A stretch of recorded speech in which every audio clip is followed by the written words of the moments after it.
아멘. 하나님의 말씀은 사도행전 2장 1절에서 4절까지 같이 함께 한 음성을 읽어보겠습니다. 사도행전 2장 1절에서 4절까지 한 음성을 읽습니다. 사도행전 2장 1절에서 4절. 찾았습니까? 한참 성경 산책하고 있네, 그지? 사도행전 페이지 189쪽, 188쪽 신약. 같이 읽을 수 있습니다. 시작. 오순절날이 이미 이름에 그들이 다 같이 한 곳에 모였더니 호련히 하늘로부터 급하고 강한 바람 같은 소리가 있어 그들이 완전 온 집에 가득하며 마치 불의 흙처럼 갈라지는 것들이 그들에게 보여 각 사람 위에 하나씩 임하여 있더니 그들이 다 성령의 충만을 받고 성령이 말하게 하심을 따라 다른 언어로 말하기 시작하니라. 아멘. 우리 안 목사님께서 교회사를 좀 준비해 보시면 어떻겠느냐고 말씀하셔서 나름대로 준비한다고 했습니다. 그러나 솔직히 말해서 제가 교회사를 제1호를 펼칠 만큼 그런 실력이 되질 않습니다. 그래서 여러분이 개인적으로 읽고 공부할 수 있도록 가이드용으로 제가 교재를 그렇게 한번 엮어보았습니다. 아마 제가 쓸 실력은 안 되지만은 좋은 책을 볼 줄 아는 눈은 그 정도는 되거든요. 그러니까 책 교재를 편집했으니까 여러분이 한번 교회와 그 역사 이야기 집에서 꼭 한번 읽어보시기 바랍니다. 제가 설교는 제가 이 교재대로 하지 않고 제가 한 7번 정도 지금 계획을 하는데 목사님 또 말씀하시는 기회를 위해서 한 6번을 줄일까 지금 고민하고 있습니다. 그래서 하여튼 제가 설교 형태로 바꾸어서 제가 설교 시간에는 그 설교를 하겠습니다. 그리고 중간중간에 박스 처리를 해놨어요. 박스 처리를 해놓은 것은 여러분 참고할 수 있는 그 내용들을 보충해놨으니까 박스한 내용도 빠지지 않고 좀 읽어보시면 도움이 될 것 같습니다. 아마 여러분도 교회사를 이렇게 특별히 접해본 적은 없죠, 그죠? 그래서 아마 교재를 여러 권의 책들이 참고되었다는 것을 여러분 그 내용이 다 나와 있으니까 여러분 참고하시고 읽어보시면 됩니다. 우리 안 목사님 설교는 우리 매일 주시는 주식이라면은 제가 하는 설교는 일종의 간식입니다. 간식 뭐라고요? 간식 먹는 마음으로 이 말씀을 들으면 되겠습니다. 제가 이 간식을 먹어봐야 주식이 소중한 걸 알아요. 오늘 그렇게 말씀드립니다. 오늘은 제1강의 소위 교회 탄생과 그 시작 이야기 제목이 아마 교회 탄생과 그 시작 이야기라는 주제로 말씀을 생각하고 있습니다. 여러분 교회가 그러니까 이 땅에 교회가 언제부터 존재했을까요? 그러니까 교회라는 것이 이 땅에 언제부터 있었을까? 두 번째 질문을 드린다면은 그러면 지금 있는 이 교회들 교파 상관없이 지금 이 땅에 있는 교회들은 처음 교회와 변한 것 없이 똑같은 모습을 유지하고 있을까 하는 질문을 한번 여러분 스스로 해보시기 바랍니다. 그러니까 이 땅의 교회는 언제부터 있었느냐? 첫 번째 질문. 두 번째 질문은 그러면 이 땅에 지금 현재 있는 교회는 처음 출발할 때 교회와 변한 모습 없이 그대로 지금 유지하고 있는 것일까? 저는 오늘 그 첫 번째 질문 중심으로 제가 말씀을 좀 전하도록 하고 아마 두 번째 질문 다음 시간 되겠죠. 우리가 잘 아는 대로 교회는 오순절날 성령이 강림하심으로 태어납니다. 오늘 본문이 바로 그걸 이야기해주고 있죠. 교회가 이 지상에 태어나는 그 역사적인 순간을 기록하고 있는 장면입니다. 여러분 방금 읽은 그 본문 내용이 이 땅의 교회가 최초로 그러니까 태어나는 장면을 묘사해주고 있는 내용이에요. 여러분 너무 잘 아는 얘기이기 때문에 뭐 본문을 구체적으로 설명하지는 않겠습니다만은, 그렇다면은 교회가 태어난 정확한 생년월일, 이 생년월일은 언제일까? 제가 한번 상식적으로 한번 좀 알고 넘어가면 좋을 것 같아서 그 교재 136쪽을 한번 보세요. 제일 뒤쪽입니다. 136쪽을 한번 펼쳐보세요. 네, 136쪽에 보면은 예수 연대기가 나오죠. 네, 136쪽 박상에 보면 예수 연대기가 나옵니다. 그죠? 예수님 태어나신 연도가 몇 년도예요? BC 4년, 기원전 한 4년쯤에 예수님께서 베들레헴에서 태어나셨고, 이집트 귀신 갔다가 돌아온 후에 나사렛 동네에서 쭉 자라나셨습니다. 그죠? 그리고 예수님이 28년, AD 28년에서 30년까지 주로 이제 공생애가 이루어지고, 30년 4월 7일 예수님이 금요일에 예수님 돌아가셨습니다. 언제 돌아가셨다고요? 30년 4월 7일 무슨 요일요? 금요일 날 예수님이 또 운명하셨습니다.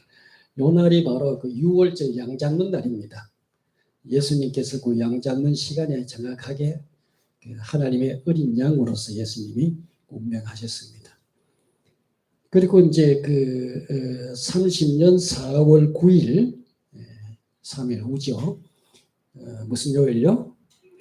주일날, 그죠? 일요일날, 주일날 주님께서 그 새벽에 부활하셨는데, 요거는 그 이스라엘 그 절기상 보면은 그 초실절입니다. 첫 열매를 드리는, 그 들에 나가서 이제 첫 곡식을 거두어다가 항단들에서 제단에 흔들어 바치는 초실절인데, 바로 예수님 부활의 첫 열매로 요 시간에 예수님 부활하셨습니다. 아멘. 그 이스라엘의 7대 절기는요, 예수님의 생일을 정확하게 가르쳐주고 있어요. 예수님 양 잡는 시간에 어린 양으로 우리의 제물이 되셔서 죽으셨고, 예수님 그 첫 열매를 드리는 초실절에 예수님 부활하셨습니다. 아멘. 그리고 30일 5월 19일에 예수님께서 승천하셨죠. 감람산에서 승천하셨습니다. 그리고 30년 5월 29일 무슨 요일요? 주일날 예수님께서 이제 성령이 강림하신 교회가 탄생한 날입니다. 그러니까 제 주민등록 번호가 이제 50213입니다. 교회 주민등록 번호를 부여한다면 몇 번인데요? 3005 29. 교회 주민등록번호를 붙인다면 3005 29번. 여러분 통장 비번으로 사용해도 괜찮을 것 같아요. 통장 비번 만들기 힘드신 분들은 교회 우리 번호로 아마 비번 하시면은 괜찮지 않을까 생각이 듭니다. 제가 오늘 설교 제목을 교회 출현이라는 말을 쓰지 않고 교회의 탄생이라는 말을 썼어요. 여러분 이 탄생이라는 말은 언제 씁니까? 바로 교회가, 이건 뭘 이야기하냐면, 교회가 단순한 조직체가 아니라 교회는 하나의 생명 있는 인격체라는 것을 의미하는 겁니다. 교회가 탄생했다 하는 이야기는 교회가 단순한 조직체가 아니라 교회는 생명을 가진 인격체다 하는 것을 의미하는 거예요. 우리가 교회 하면은 머릿속에 딱 떠오르는 게 뭐예요? 교회 그러면은 벌써 건물이 떠오르죠, 그죠? 이게 벌써 왜곡된 겁니다. 교회는 건물이 아니에요. 이 건물은 뭡니까? 우리가 함께 모여서 예배드리는 예배 처소, 예배당입니다. 예배당. 그러니까 널푸른 교회 그러면 이 건물이 교회가 아니에요. 이거는 예배당이에요. 뭐라고요? 예배당입니다. 그래서 우리가 교회라는 것은 성당도 아닙니다. 거룩한 성당이 아니에요. 또 이 교회는 성전도 아니에요. 오늘날 교회들 건축할 때 보면 꼭 보면 성전 건축 뭐 이래가지고 굉장히 우리가 거룩한 당을 짓는다고 생각하는 성전이 아니에요. 교회는 예수 믿는 사람들이 모인 무리가 교회입니다. 아멘. 예수를 주로 믿는 사람들이 모인 무리가 교회. 다시 말해서 사람이 교회라는 말입니다. 아멘. 사람이 교회예요. 사람이 교회. 그 어떤 목사님 가운데도 그 교회 개척을 하는데 그 가정에서 모이면은 교회로 인정할 수 없다 이런 분이 있더라고요. 그거 잘못된 겁니다. 아니 가정에서 모이면 교회가 아니고 홀에서 모이면 교회가 됩니까? 건물이 교회가 아니라니까요. 교회는 뭐예요? 교회는 사람이 교회입니다. 아멘. 예수 믿는 사람들이 모인 무리가 교회다. 그래서 그런 의미에서 우리는 모두가 다 뭐가 되어야 되느냐? 교회가 되어야 돼요. 아멘. 우리 모두는 교회가 되어야 돼요. 우리 교회입니다. 우리가 교회예요. 교회가 되어야 되고 또 교회로 살아야 돼요. 아멘. 여러분은 바로 교회로 사는 사람들이에요. 오늘 다음 주 2주에 걸쳐서 그 교회 역사를 살펴보기 전에 사도행전에 나타난 그 교회에 대한 서론적인 이야기들을 좀 이렇게 좀 나누겠습니다. 교회가 있어야만 교회 역사가 만들어지는 거죠, 그죠? 교회 우리가 모르고 역사 이야기를 할 수 없잖아요. 교회사라는 것은 교회 역사를 이야기하는 건데, 그죠? 그래서 서론적인 이야기를 좀 하겠는데, 교회가 그러면 어떤 과정을 거쳐서 태어났는지 좀 더 구체적으로 한번 우리가 살펴보겠습니다. 사도행전을 통해서. 여러분, 우리가 나이를 계산할 때 그 한국식하고 서양식하고 다르지, 그죠? 우리 한국식은 어머니 뱃속에 있을 때부터 나이를 계산합니다, 그죠? 어머니 뱃속에 있을 때부터 한 살로 계산하고, 서양식은 어때요? 태어나는 순간부터 나이를 계산합니다, 그죠? 그러나 내가 볼 때는 사실 한국식이 맞은 것 같아요. 사실은 우리가 아이가 어머니 뱃속에 잉태되는 순간부터 귀한 생명체입니다. 아멘. 그래서 우리 예수 믿는 사람들은 유산을 한다, 인위적으로 유산을 시킨다든지 낙태하는 것은 맞지 않습니다. 그죠? 이미 우리 뱃속에 형성되는 그 순간부터 귀한 생명체입니다. 아멘. 아기가 태어난 과정을 보면은 어머니 뱃속에서 10달 동안 형체가 형성되고 자라난 다음에 이제 출산을 하죠. 그죠? 그래서 10달이라는 기간을 우리는 임신기간 혹은 잉태기간 뭐 이렇게 이야기합니다. 그죠? 교회가 생명체라면 당연히 잉태기간을 가지겠죠. 그죠? 교회가 생명체라면은 교회가 잉태되었다가 오순절날 탄생하는 거예요. 그러니까 이 잉태기간을, 교회 잉태기간이 있습니다. 어느 날 갑자기 교회가 짠 하고 역사 무대에 등장하는 게 아니에요. 교회는 잉태기간을 거쳐서 오순절날 태어난 겁니다. 아멘. 자, 교회는 그러면 언제 잉태되었느냐? 그 예수님의 공생애를 거치면서 그 형체가 빚어지고 만들어진 것입니다. 아멘. 예수님의 공생애를 통해서 교회가 빚어지고 만들어진 거예요. 그래서 예수님의 우리 12제자, 12사도 그러죠? 12제자, 그 다음에 이렇게 오순절에 보면 120제자 나옵니다. 그죠? 다 같은 수준들이에요. 그죠? 12제자나 그 다음에 120제자들은 다 뭐냐 하면은 예수와 함께 하는 동안에 형성된 교회의 원형질이다. 그렇게 말할 수 있습니다. 뭐라고요? 이 사람들은요? 교회의 원형질들이에요. 3년의 공생애를 통해서 빚어진 교회의 원형질들. 그래서 오순절날 성령이 강림하심으로 이렇게 교회가 만들어집니다. 교회도 마찬가지입니다. 우리가 이렇게 잉태되어진 교회가 바로 오순절날 태어나는 거죠. 이 교회가 만들어진 과정을 보면 창세기에 사람을 창조하는 과정하고 거의 같아요. 예수님께서 사람을 만드실 때 갑자기 사람아 태어나라 해가 뿅 하고 사람이 태어난 거 아니잖아요. 사람 만들 때는 구체적으로 묘사하는데 어떻게 했어요? 하나님이 진흙을 갖다가 아마 이렇게 쪼물락쪼물락 해가지고 사람을 만들었어요. 그죠? 이게 사람을 만든 다음에 그 다음에 주님이 어떻게 하세요? 코에다가 생기를 생기란 말은 사실 오늘 보면은 성령과 같은 단어예요. 생기를 확 불어넣으니까 뭐가 됐어요?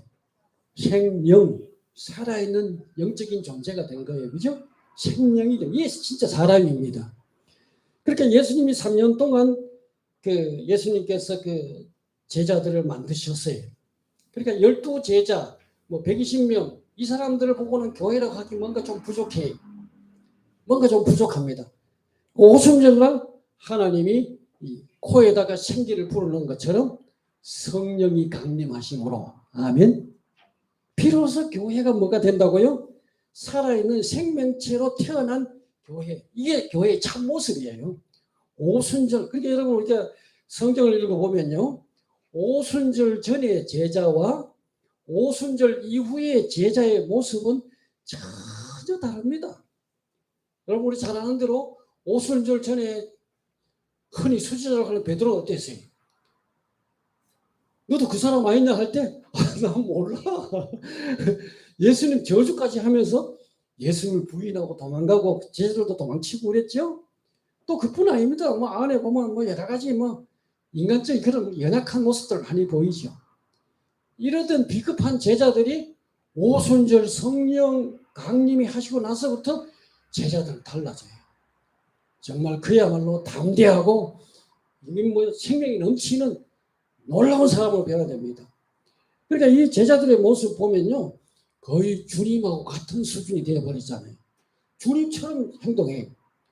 가다가 나사렛 예수의 이름으로 일어나라 하니까 안진뱅이도 벌떡벌떡 일어나고 희한한 역사들이 나타나죠. 이게 바로 뭐냐 하면은 생명체로 태어난 교회의 참 모습입니다. 아멘. 사도행전의 교회는 바로 성령이 임하심으로 말미암아 진짜 참 교회가 된 거예요. 그래서 우리가 제가 만들어준 교재 제1부에 보면은 교회의 권원이라는 것이 나옵니다. 이것은 교회 잉태 과정을 사실 설명해 주는 내용들이라 그래 보면 됩니다. 여러분 이 부분은 집에 가서 한번 읽어보세요. 그래서 교재 교회 권원 부분을 꼭 한번 읽어보시면 도움이 될 거예요. 이것을 쓰신 분은 한스 킹이라는 신학자인데 이건 가톨릭 신학자입니다. 근데 이 가톨릭의 교회가 무엇인가 하는 책을 이분이 쓰셨는데 이 한스 킹은 가톨릭 신학자지만은 교회론만큼은 우리 교인들이 보아도 전혀 문제될 것이 없는 진짜 훌륭한 교재를 썼어요. 내가 읽어보면 이게 가톨릭 신학이 아닌데 할 정도로 아주 훌륭한 책을 썼습니다. 여러분 한번 금전적인 여유가 있으면 책 자체를 사가지고 외관 본토출판사에서 나온 거 아마 그럴 겁니다. 한번 보시면 좋은 책입니다. 근데 그 내용을 제가 좀 발췌해 놨으니까 집에 가서 한번 꼭 읽어보시면은 교회를 이해하는데 상당한 도움이 될 거다 그렇게 생각했는데 제가 그 내용은 더 이상 설명 안 합니다. 여러분 그냥 집에서 공부하세요. 교재는 그렇게 제가 만들었으니까 그런 목적 만들었으니까 보시기 바랍니다. 자, 예수께서 공생애를 시작하시면서 제일 먼저 선포한 말씀이 마가복음 1장 15절에 나옵니다. 그 내용이 뭐예요?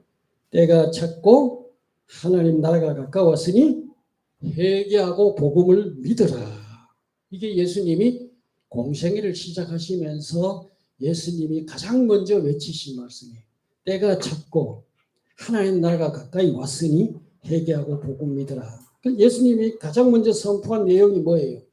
교회가 아니고 뭐를 선포했어요? 하나님의 나라를 선포한 겁니다. 아멘. 예수님이 교회를 선포한 게 아니에요. 때가 찼고 하나님 나라 가까웠으니, 때가 찼고 교회가 가까웠으니 그렇게 말하지 않고 하나님 나라 가까웠으니 회개하고 복음 믿으라. 그러니까 우리가 유대인들이 이 말씀을 들었을 때 이렇게 이야기했을까요? 하나님 나라가 뭐지? 생전 처음 듣는 이야기인데 이렇게 이야기했을까요? 아니에요.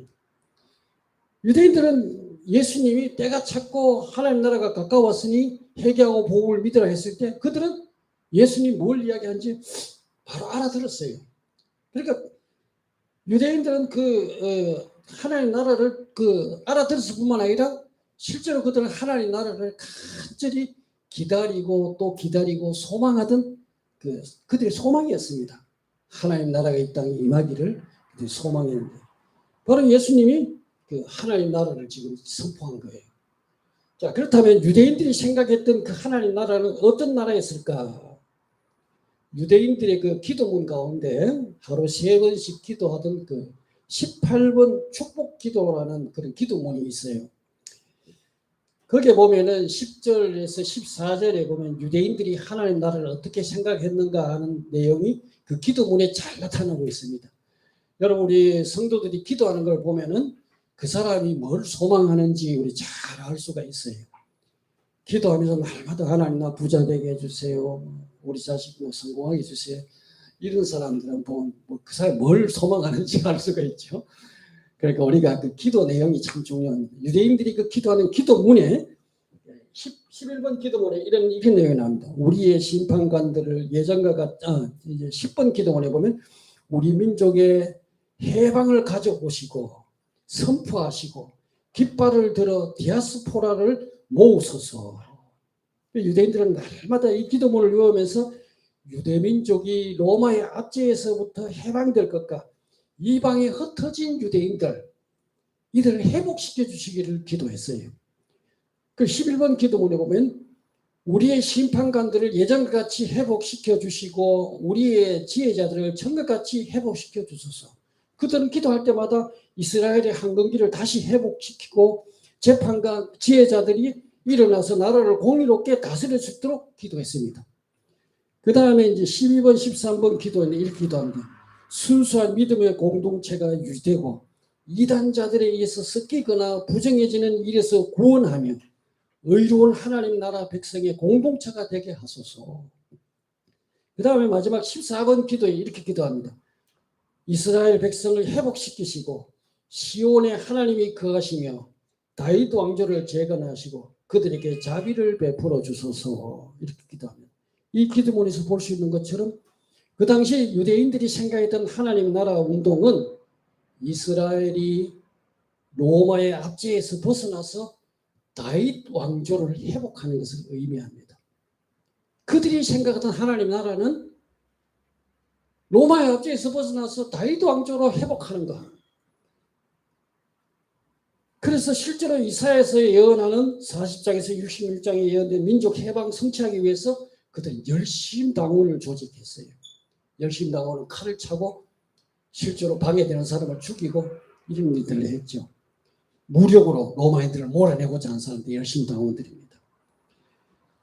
자, 예수님은 이런 유대인들을 향해서 하나님의 나라가 가까이 왔다 하고 선포하신 거예요.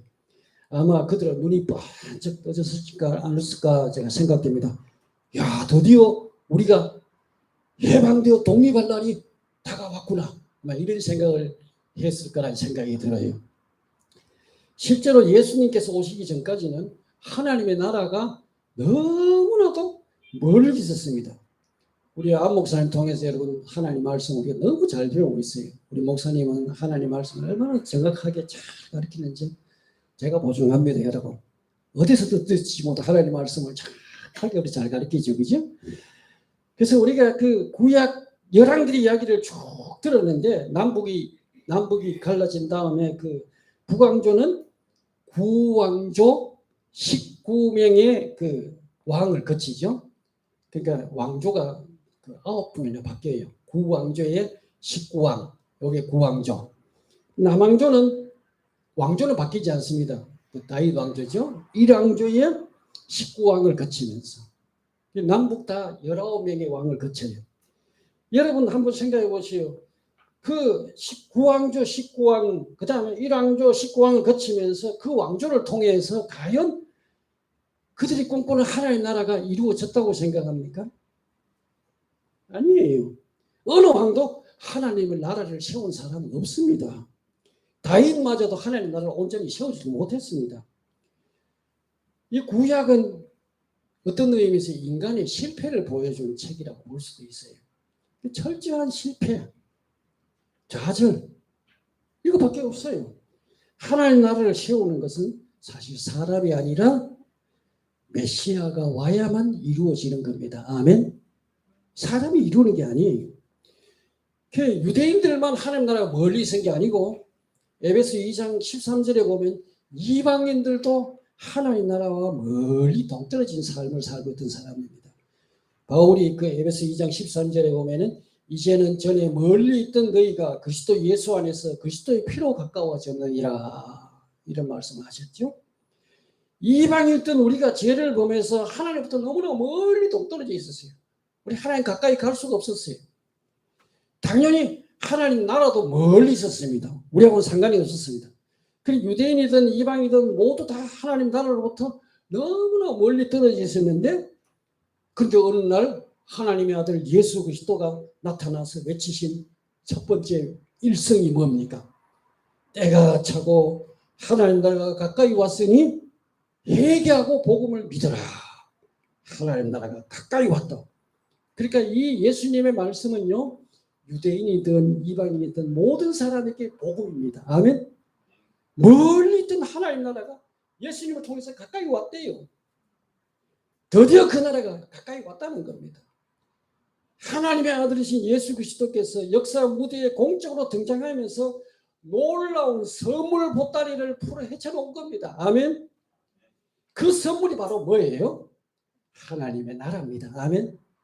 예수님이 이 땅에 오시면서 가지고 오신 것이 뭐예요? 하나님 나라를 가지고 왔어요.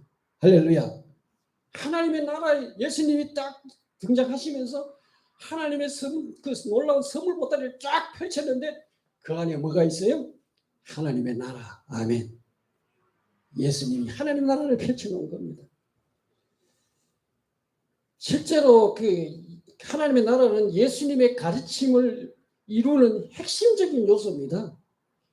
그분은 우리와 같은 육신을 입고 그 나라를 가지고 우리 가운데 친히 찾아오셨습니다. 아멘. 그렇다면 그 나라에 어떻게 들어갈까요? 그 나라에 들어가는 방법은 회개하고 복음을 믿는 길밖에 없습니다. 아멘. 유대인들처럼 율법 준수로 들어가는 것이 아니에요. 내가 율법을 철저하게 지키고 율법을 철저하게 준수하는 것으로 하나님 나라에 들어가는 것이 아니에요. 열심당원들처럼 칼을 차고 우리 인간적인 노력으로 막 하나님 나라를 이룬다고 들어가는 게 아니에요. 하나님 나라에 들어가면 예배 없이 회개해야 됩니다. 아멘. 죄에서부터 돌이켜야 돼요. 죄에서 돌이키고 예수 그리스도를 주님으로 믿어야 됩니다. 아멘. 그분을 받아들여야 돼요. 그분을 통해서 하나님 나라가 임하는 겁니다. 아멘. 자, 실제로 우리가 복음서를 읽어보면은 교회라 말은 에클레시아죠. 헬라어로 에클레시아입니다. 교회는 에클레시아. 그러니까 에클레시아란 말은 복음서에서는 딱 두 번만 나타나요. 에클레시아만 딱 두 번 나타나는데 하나님의 나라, 이 나라는 바실레이아라고 그러죠. 헬라어로 바실레이아인데 이 바실레이아는 100번 정도 등장합니다. 그러니까 복음서에 보면은 교회라는 말은 두 번 등장하는데 복음서에 하나님 나라라는 말은 몇 번 등장한다고요? 100번에 등장해요. 100번. 비교가 안 되죠. 그러나 놀라운 사실은 예수님의 제자들이 교회가 되고 교회를 만들어 가는데 여러분 그 예수님과 함께 있던 제자들이 교회를 세웠으면 그들은 하나님 나라를 외쳐야 될 거 아닙니까? 그런데 서신서를 읽어 사도행전과 서신서를 읽어보면은 하나님 나라라는 말은 별로 또 안 나와요. 하나님 나라라는 말은 별로 안 나오고 교회라는 말이 그 중심을 이루고 있습니다. 복음서에서는 하나님 나라가 중심을 이루고 있는데 서신서나 사도행전에 보면 교회가 중심을 이루고 있어요. 그렇다면 예수께서 하나님 나라를 잉태하셨는데 태어난 걸 보니까 교회라 이런 말입니까? 아니면은 예수님이 그 말씀하신 그 하나님 나라가 바로 교회인가? 아, 교회가 하나님의 나라인가? 그런 의미인가요? 아니에요. 여러분, 당연히 교회는 하나님의 나라가 아닙니다.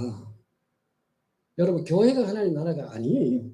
그러나 교회는 이 땅에서 하나님의 나라를 품은 유일한 하나님의 공동체입니다. 아멘.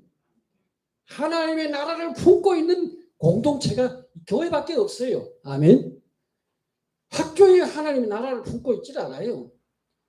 이 국가가 하나님의 나라를 품고 있질 않아요. 하나님의 나라를 품고 있는 하나님의 공동체는 유일하게 교회밖에 없습니다. 아멘. 그래서 예수님께서 하나님의 나라를 설명할 때 비유의 말씀을 들어서 설명을 했죠. 예수님은 하나님의 나라를 꼭 비유로만 설명했어요. 그 비유에 보면 예수님이 씨 뿌리는 비유를 말씀하십니다. 이게 예수님의 비유 가운데 가장 기본이 되는 비유예요. 우리 잘 알죠? 뭐 씨앗을 뿌리는데 씨앗이 뭐 어디 떨어져요? 예, 길바닥에 떨어지고 돌밭에도 떨어지고 길가 또 어디 가시밭에 떨어지고 옥토에 떨어지고 이런 이야기를 예수님이 하셨죠. 예수님의 설교를 들으면서 못 알아듣는 사람 아무도 없었습니다. 그 당시 사람들 그 이야기 들으면 고개 끄덕끄덕하고 다 들었습니다. 알아듣는 이야기였죠. 그러니까 이 씨 뿌린 비유를 이야기했어요. 그리고 예수님은 또 다른 그 천국 비유를 이야기하시면서 또 이런 말씀하셨습니다. 땅이 스스로 열매를 맺되 처음에는 싹이요 다음에는 이삭이요 다음에는 이삭의 충실한 곡식이라. 마가복음 4장에서 그랬죠. 자, 하나님의 나라를 품은 씨앗이 바로 교회입니다. 아멘. 하나님 나라를 품고 있는 씨앗이 교회예요. 이것이 싹이 되고 이삭이 되고 곡식이 된다는 겁니다. 이것이 장차 하나님 나라를 완성하는 이제 씨앗이 된다는 거죠. 자, 성경에서 말하는 하나님의 나라는 실제로 종말적인 하나님의 통치를 이야기하는 겁니다. 하나님의 나라가 실제로 왔지만은 사실은 아직은 완성된 것은 아니에요. 하나님 나라가 왔어요, 안 왔어요?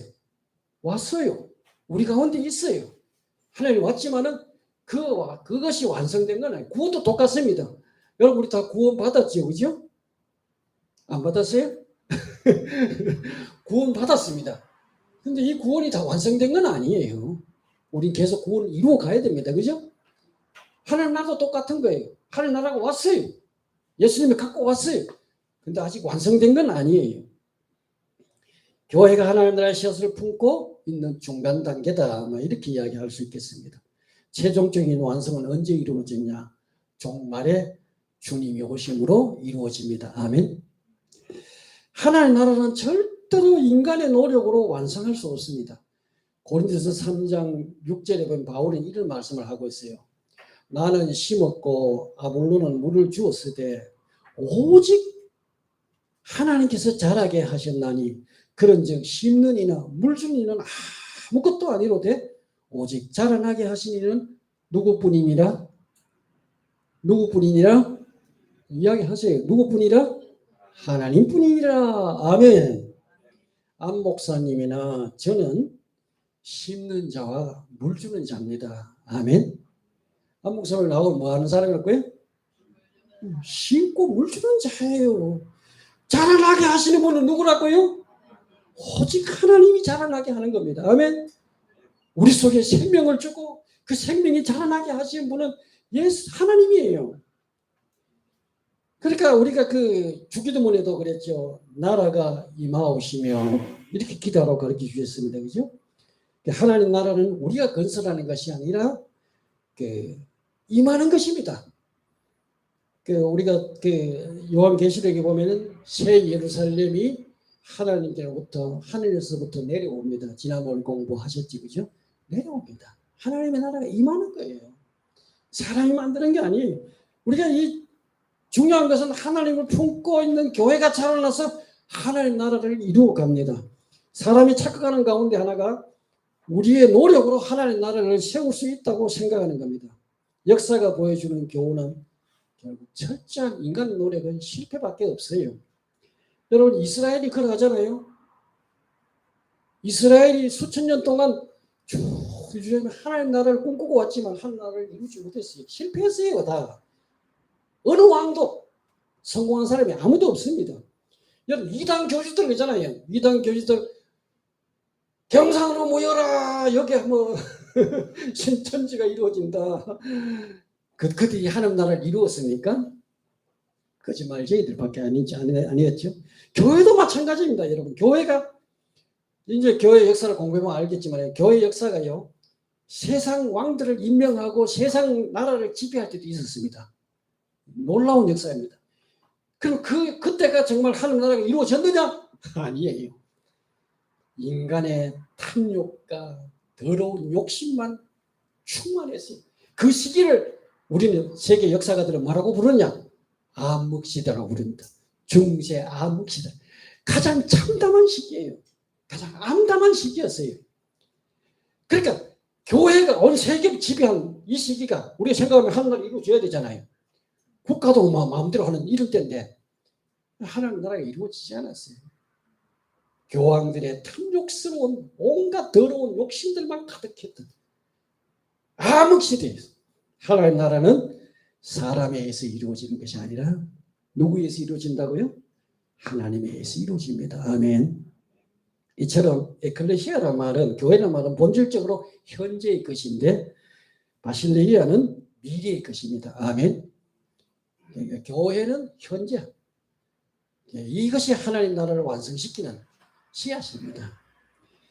그 하나님 나라가 메시아이신 그리스도를 통해서 이 땅에 왔습니다. 이 씨앗을 품은 공동체가 바로 교회다. 아멘. 우리는 하나님 나라를 갖고 있어요. 품고 있어요. 땅에 살지만 우리는 하나님 나라를 누리며 살아야 돼요. 교회는 그리스도의 십자가의 죽음과 부활을 통해서 잉태된 겁니다. 아멘.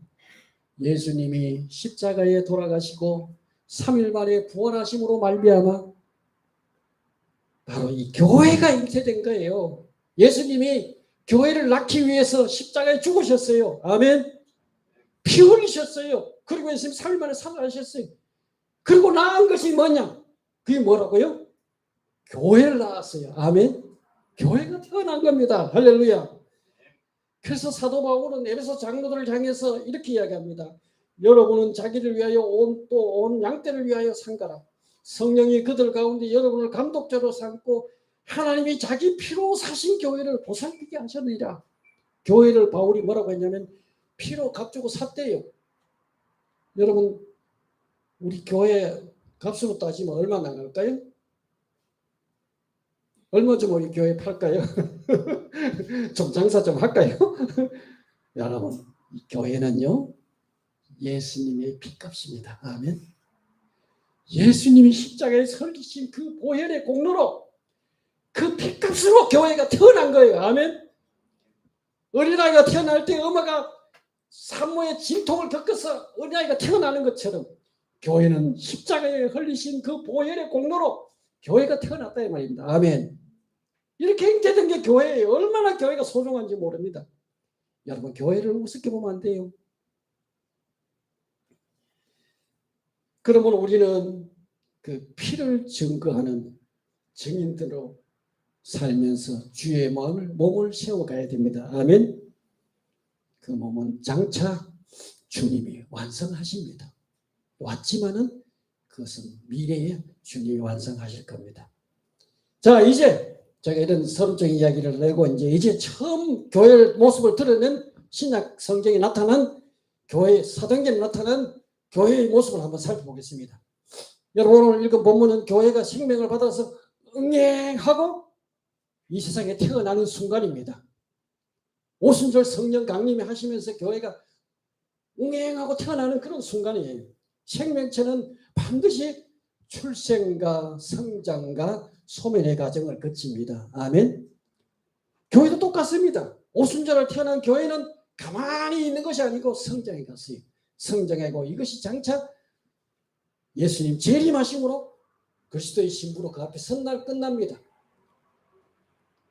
자, 지상에 처음 태어난 교회 모습을 살펴볼까요? 마가의 다락방에서 시작한 첫 번째 교회는 몇 명으로 출발했어요? 120명. 그러니까 예수님이 만들어 놓은 거예요. 그죠? 잉태되었죠? 그래서 120명으로 시작하는데 이들은 예수 공생애를 통해서 잉태된 교회들이라고 이미 말씀드렸습니다. 이런 하나님 나라를 품고 있는 사람들이에요.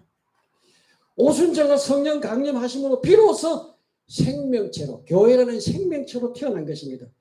교회가 태어난 날 처음 보는 옥동자가 너무나 신기해요. 이때는 예루살렘에 많은 사람이 와 있었죠. 이 뭐 이상한 게 막 예 하고 소리치는데 뭐 옥동자가 태어났는데 이게 뭐가 이상한 겁니다. 지금까지 못 보던 거예요. 그 사람들이 막 몰려옵니다. 몰려오니까 여기 보니까 2장 14절에 보면 한번 읽어보세요. 2장 14절 시작. 2장 14절 베드로가 11사도와 함께 서서 소리를 높여 이르되 거기까지 보시죠. 베드로가 11사도와 함께 서서 소리를 높여 이르되 그러니까 12제자들이 외치기 시작한 겁니다. 아멘. 이 베드로의 설교는 대표적인 내용으로 지금 기록되어 있는 거예요. 베드로 혼자 막 외쳤더니 3,000명이 얘기한 게 아니에요. 12사도가 그 많은 군중들을 향해서 12사도가 복음을 막 전가한 겁니다. 근데 그 중에 대표적인 설교가 누구 설교라고요? 베드로의 설교. 그래 여러분 베드로 설교를 한번 살펴볼까요? 베드로 설교 살펴보면은 본문이 우리 지난주에 안 목사님이 설교했던 본문하고 똑같은 본문입니다.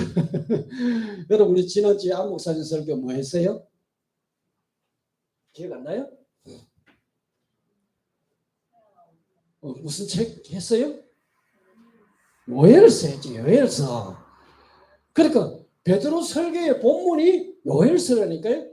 안 목사님 설교 본문하고 똑같은 본문을 가지고 설교했어요.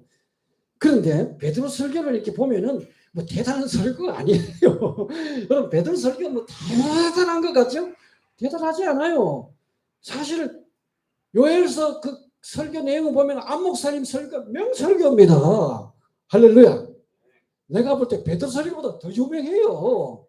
여러분 이거 알아야 됩니다. 우리 교회들이 이거 몰라요. 우리 안 목사님 설교 요엘서를 가지고 있는데 명설교를 하신 거예요. 믿습니까? 이 소리가 적다. 진짜 여러분 베드로보다 더 명설교를 했다니까요. 자 그런데 요엘 베드로의 설교가 이런 내용입니다. 사람들이 보고 저 사람들 술 취한 거 아니냐? 뭐 이렇게 얘기하니까 베드로가 변명을 해주고 이렇게 얘기합니다. 여러분 우리가 술 취한 것 아닙니다.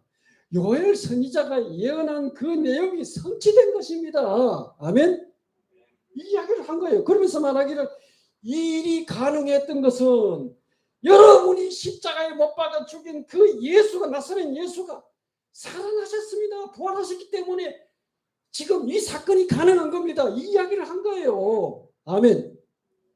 부활의 증인이 된 겁니다. 자 그러자 어떻게 했어요? 사람들이 가슴을 치면서 뭐라고 이야기해요? 형제들아 우리가 어떻게 알고 회개하기 시작합니다. 아마 우리 설교는 목사님 설교 때 명설교인데 나타난 능력은 베드로가 좀 더 능력이 있었던 것 같아요. 이 3,000명이 회개 가슴을 치면서 형제들아 우리가 어찌 알고 하면서 회개하고 그날 사람들이 침례를 받았는데 세례를 받은 우리 또 침례 이해 못한 분 있으니까 우선 세례를 합시다. 세례를 받았는데 몇 명이 교인이 됐다고요? 침례 받은 사람이 3,000명이에요. 3,000명. 여러분 졸지의 교회가 사이즈가 120명에서 몇 명으로 불어났어요? 3,000명으로 불어났습니다. 우리 교회가 어느 날 한순간에 3,000명이 되면 감당할 수 있을까 없을까요? 여러분 이날 개종한 사람들은 보면요. 그 오순절을 지키기 위해서 세계 각지에서 왔습니다. 예루살렘은 대략 한 25,000명 사는 예루살렘은 성곽도시입니다. 성곽도시. 그 안에 사는 사람들이 한 25,000명 보통 사는데 이 3대 절기, 유대인들 3대 절기가 뭐예요? 뭐예요? 3대 절기? 유월절, 오순절, 추수가 맥주 초막절. 자, 이 3대 절기를 지킬 때 그 많이 올 때 한 18만 명 정도 예루살렘 모인대요. 전 세계 각국에서 온 사람들이. 근데 그 요세푸스라는 역사가가 기록했는데 보면은 6월절 때 많이 모일 때 300만 명이 모였다고 합니다. 여러분 도시가 한 25,000명 되는 소읍 정도 되는 도시에 300만 명이 모였다고 한번 생각해 보세요. 어마어마한 숫자잖아요. 그러나 좀 가장되지 않을까 싶은 생각이 듭니다만 어쨌거나 절기 때 되면은 예루살렘은 바짝바짝 진짜 발디딜 틈도 없이 세계 갖고 있어요. 여기 보면은 바데인, 메데인, 엘라민, 메소포타미아, 유대와 갑바도기아, 본도, 아시아, 부르기아, 밤빌리아, 애국가 및 구레네, 로마와 그레데인과 아라비아인들 뭐 이렇게 쭉 나열되어 있죠. 세계 각국에 흩어진 사람들입니다. 근데 문제는요. 120명 교인에서 3,000명으로 불어났는데 이 3,000명들이 교회에 등록한 다음에 집에 갈 생각은 안 해요. 자기 고향으로 돌아갈 생각은 안 하고 다 마음의 결단을 이렇게 합니다. 나 예루살렘 남을래. 뭐라고요? 3,000명이 나 교회 안 떠나고 여기서 머물러서 여기 살래. 3,000명이 남겠대요. 여러분, 이들은 지금 사도들을 통해서 예수님에 대해서 배우기를 갈망했습니다. 그러니까 이 어린아이들이 젖을 사모하는 것처럼 하나님 말씀을 막 사모하는 거예요. 예수님에 대해서 가르쳐 주십시오. 그 예수님 우리가 알기를 원합니다. 그러니까 사도들이 어떻게 했어요? 다음 주에 우리 만납시다. 이렇게 했어요? 아니에요. 매일 사도들이 12사도가 매일 가르쳤습니다. 매일. 사도들이요 막 설교하고 싶으면 막 한장해가지고 매일 한 게 아니에요. 지금 그 몰려온 3,000명의 사람들이 예수에 대해서 갈망하고 있기 때문에 아멘. 그들은 매일 가르친 겁니다. 매일. 낮에는 어디서요? 성전 장소가 없으니까 성전 이렇게 그 솔로몬 행각에 거기서 장소에서 임시적으로 모여가지고 3,000명이 12사도를 통해서 여기저기서 모였습니다. 여러분 우리가 한번 생각해 보세요. 그 당시에 우리가 어떤 오늘날처럼 뭐 몇만 명 들어가는 맘모스 교회 예배당이 있는 것도 아니고 성능 좋은 앰프 시설을 갖춘 것도 아니고 여러분 사도들이 3,000명을 놓고 설교할 수 있겠어요? 불가능합니다. 그런데 문제될 것이 전혀 없는 것이 3,000명을 여러분 12로 나눠보세요. 12사도로 나누면 한 사도가 몇 명 돌아가요? 한 250명 돌아가죠? 250명 정도면 앰프 없이 설교할 수 있습니다. 그렇죠? 그것만 있습니까? 120명의 제자가 있습니다. 여러분 이 120명의 제자가 사도가 아닌 뿐이지 사도와 같은 수준들이에요. 이 사람들도 똑같이 사도들도 똑같이 예수님과 3년 동안 생활했던 사람이에요. 그러니까 이 사람들도 사도와 같은 제자들이에요. 그러니까 120으로 나눠보세요. 그러면은 1인당 몇 명 돌아가요? 수학 선생님 25명 정도 돌아갑니다. 그러니까 교육하는데 문제가 없어요. 3,000명이 들어와도 이미 일꾼이 120명이 있다 이 말입니다. 그러니까 한 사람당 적어도 한 25명 정도 그들을 놓고 자분자분 가르칠 수 있습니다. 아멘? 그러면 사도들이 몇 년 동안 가르쳤는데 뭘 가르쳤을까요? 그게 바로 사복음서 내용입니다. 아멘? 예수님하고 생활했던 이야기 한 거예요. 예수님이 어느 날 갈릴리에 오셨는데 그때 예수님께서 베드로가 이렇게 하겠네. 나하고 야고보하고 뭐 이렇게 고기를 잡고 있었는데 그분이 와서 설교를 하시고 뭐 그다음에 나보고 네가 나를 따라 오너라 이제 사람 낳는 어부가 되리라 이런 말씀하셨어요. 이런 이야기를 가르쳐 주신 거예요. 아멘. 사복음서 이야기를 몇 년 동안 가르치는 한 7년 정도 이렇게 가르쳤죠. 그러니까 초대교회는 120명의 제자들이 함께 동력한 사역 그 내용들입니다. 힘을 합쳐서 동력했던 교회들이에요. 자, 교육은 그렇다 치고 그러면은 이 많은 숫자가 어디서 먹고 마시고 기거했을까요? 문제 있잖아요. 이 문제는 따라합시다. 간단하게 해결됐어요. 3,000명이 먹고 자고 생활하는 것이 간단하게 해결되는데 한번 따라해 보세요. 신자들의 자발적인 헌신으로 해결되었다. 아멘. 답이 간단해요. 3,000명이 생활하는 것이 신자들의 자발적인 헌신으로 이루어졌다. 성경에 보면 자신들이 가진 소유를 팔거나 제공함으로써 함께 공동체 생활을 유지해 나갔습니다. 아멘. 그들은 더 이상 자기 소유를 자기 소유라고 생각하지 않았어요. 그들은 교회를 위해서 자발적으로 자신의 소유를 기꺼이 내놓았습니다. 밭도 내놓았고 집도 내놓았고 돈도 내놓았고 다 그들이 자발적으로 헌신했어요. 그리고 자신의 집에 있는 사람들은 기꺼이 기가할 수 있는 공간을 내놓았습니다. 아마 한 집에 한 4, 50명 정도씩 기거하지 않았을까 생각됩니다. 여러분 아파트 30평 아파트에 낯선 사람 한 4, 50명 들어가가지고 하루 이틀이 아니고 몇 년간 같이 산다고 생각해 보세요. 그럼 여러분 생각할 수 있겠어요? 초대교회는 그렇게 했습니다. 그래서 낮에는 나가서 솔로몬 행각에서 사도들을 통해서 말씀을 배웠고 저녁에는 그들이 모여가지고 떡을 떼면서 성찬을 나누면서 그들이 교제했던 겁니다.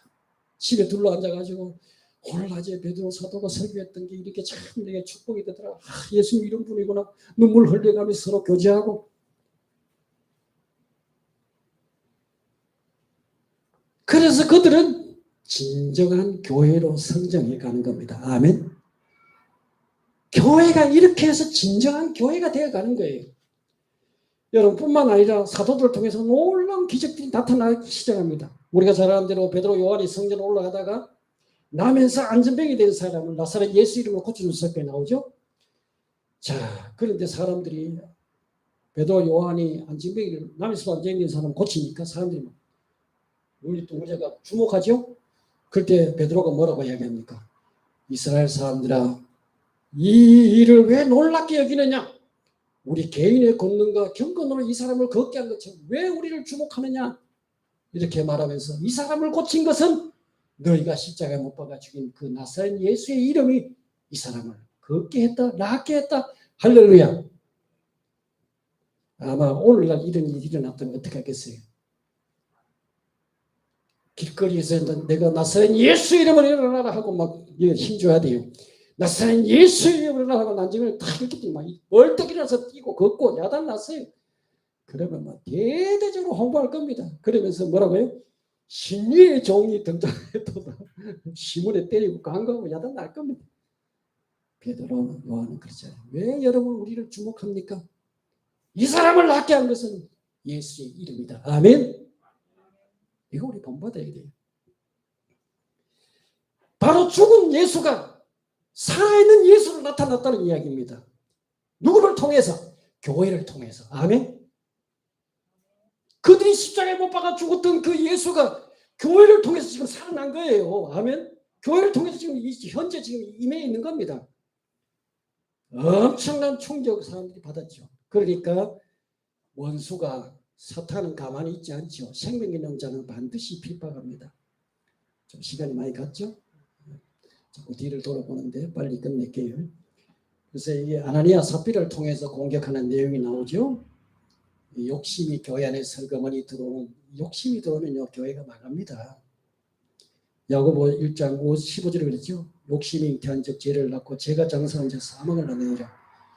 교회 안에 이런 욕심이 들어오면요 인간의 욕심이 들어오면 교회가 망해요. 이건 단호하게 처단했죠. 자, 그리고 교회가 교회되니까 무엇보다 유대인들이 반격합니다. AD 36년에 스데반이 설교. 스데반은 새로 사도 아니죠. 평신도 지도자입니다.